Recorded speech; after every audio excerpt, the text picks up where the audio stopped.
Selon les règles de bonne manière, bon appétit ne se dit pas, mais c'est tellement commun qu'il semble presque impoli de ne pas le dire. En réalité, la majorité des Français ne sait pas que cela ne se dit pas.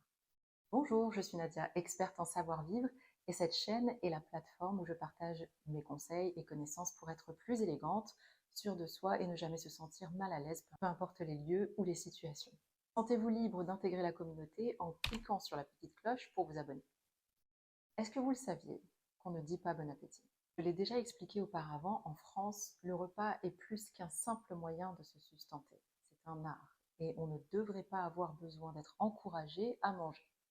Mais je me permets aujourd'hui de compléter cette explication par des informations trouvées lors de recherches que j'ai trouvées bien trop intéressantes pour ne pas les partager avec vous. Parce que pour ceux qui me connaissent, je suis de nature assez curieuse et j'aime connaître le pourquoi des choses. Je m'efforce du mieux que je peux d'expliquer l'origine d'une règle d'étiquette à mes apprentis, lorsqu'elle n'est pas forcément évidente et surtout quand j'en suis capable. Je vous présente Pierre Bourdieu. C'était un sociologue français, l'un des plus grands, et il est une référence pour tous les sociologues encore aujourd'hui. Et parmi ses ouvrages les plus connus, il y a la distinction critique sociale du jugement. Pour le contexte, il énumère les différences de traitement de la nourriture, donc le rapport à la nourriture, entre les classes populaires et les classes bourgeoises. Donc vous l'avez compris, c'est une affaire de classe. Au franc-manger populaire, la bourgeoisie oppose le souci de manger dans les formes. La bourgeoisie va se centrer sur les formes et notamment les rythmes qui impliquent des attentes, des retards et des retenues. Par exemple, on ne se précipite pas sur son assiette, on n'avale pas à toute hâte. Bourdieu explique encore, le fait de manger dans les formes étant par exemple une manière de rendre hommage aux hôtes et à la maîtresse de maison, dont on respecte les soins et le travail en respectant l'ordonnance rigoureuse du repas. C'est aussi tout un rapport à la nature animale, au besoin primaire de nier la consommation dans sa signification et sa fonction primaire, essentiellement commune, en faisant du repas une cérémonie sociale, une affirmation de tenue éthique et de raffinement esthétique. La manière de présenter la nourriture et de la consommer, l'ordonnance du repas et la disposition des couverts, strictement différenciées selon la suite des plats et disposées pour l'agrément de la vue. La présentation même des plats, l'étiquette régissant la tenue, le maintien, la manière de servir ou de se servir et d'user de différents ustensiles, la disposition des convives, soumise à des principes très stricts, la censure imposée à toutes les manifestations corporelles de l'acte, comme les bruits, ou du plaisir de manger, comme la précipitation, le raffinement même des choses consommées dont la qualité prime la quantité. Et il continue, tout ce parti de stylisation tend à déplacer l'accent de la substance et la fonction vers la forme et la manière, et par là à nier, grossièreté, bassement matérielle de ceux qui s'abandonnent aux satisfactions immédiates de la consommation alimentaire.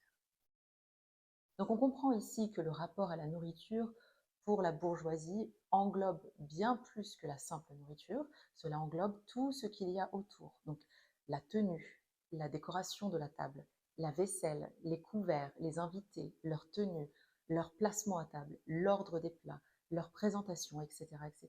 Et toutes ces choses, nous les voyons d'ailleurs ensemble dans l'étiquette ou le savoir-vivre à table.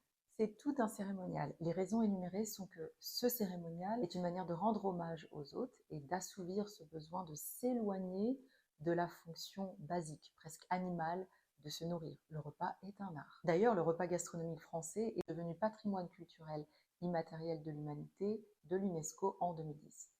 Donc bon appétit n'est tout simplement pas concevable car il fait référence à ces besoins primaires que l'on veut, pour reprendre le terme utilisé par Bourdieu, nier.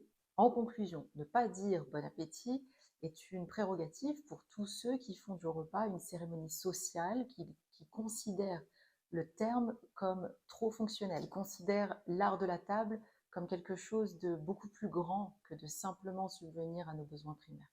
Alors, est-ce que je suis en train de vous forcer à adhérer à cette perception du repas? Non.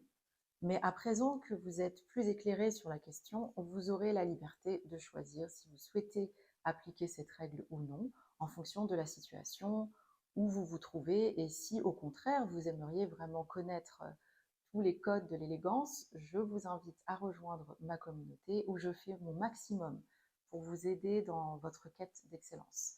en passant par les règles d'étiquette, l'apprentissage des règles d'étiquette, les secrets pour une apparence impeccable et des conseils pour une communication élégante.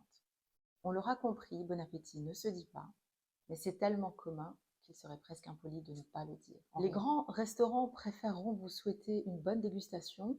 Alors, il y a débat pour savoir si cela est mieux ou non. Certains disent qu'il n'est qu'un substitut pour bon appétit, qu'il est juste déguisé. D'autres l'acceptent. Appliquer les règles d'étiquette, les bonnes manières sont pour moi un outil indispensable pour naviguer socialement en étant sûr de soi. Je vous le suggère. C'est à vous de faire preuve de votre bon jugement. Vous devez les utiliser ou pas. Il vaut mieux les connaître et ne pas les appliquer que de ne pas les connaître du tout. Attendant de vous revoir, je vous souhaite énormément de succès. À très vite.